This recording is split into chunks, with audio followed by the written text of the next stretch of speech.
All right, I'm going to say it. No apologies. I will explain my statement, but I will say it. Here it is. If you are a God-fearing, Bible-believing Christian, you will hate the tenets of communism and socialism. Why is that? Because it is the core bloom, for lack of a better term, of what happens when the seed of evil, wicked, secular humanism is planted into the ground. That's exactly what you get. And an overwhelming majority of the movements that we are seeing taking place right now center around this type of a thing, including critical race theory and critical theory. Now, I bring all this up because the Bible tells us that the final antichrist will be a man who is, in essence, the culmination of all of those things. He will be the most hardcore, tyrannical dictator that ever ruled in world history or ever will rule. Yes, he will be single-handedly destroyed by God Almighty, but not without billions of people dying. And I call him the final Antichrist because leading up to this time, we are going to see lots of Antichrists, and we have seen lots of Antichrists. Like 1 John actually tells us, we see many of them.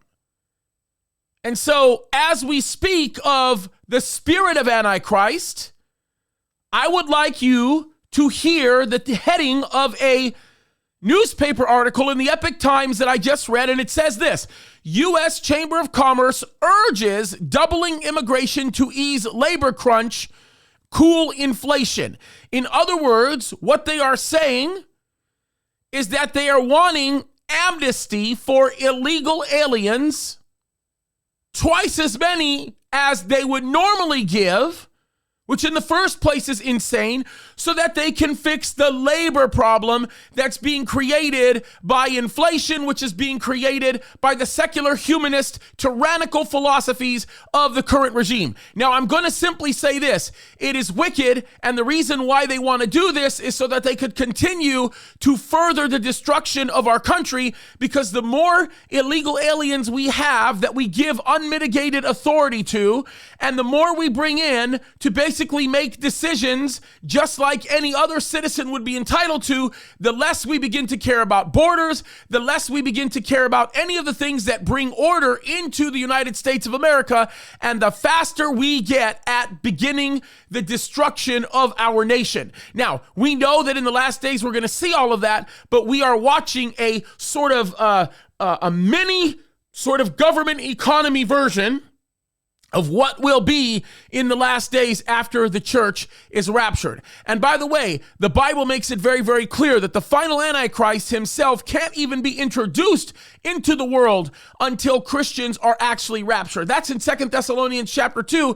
And the reality of things are, folks, we are the restraining force. That's what the Bible tells us later on in that same chapter.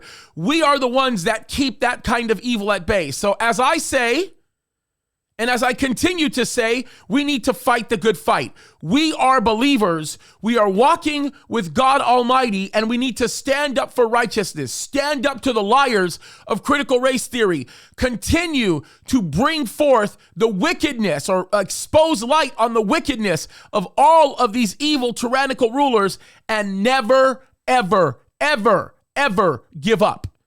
Keep the good fight. Keep it going. Continue to resist evil.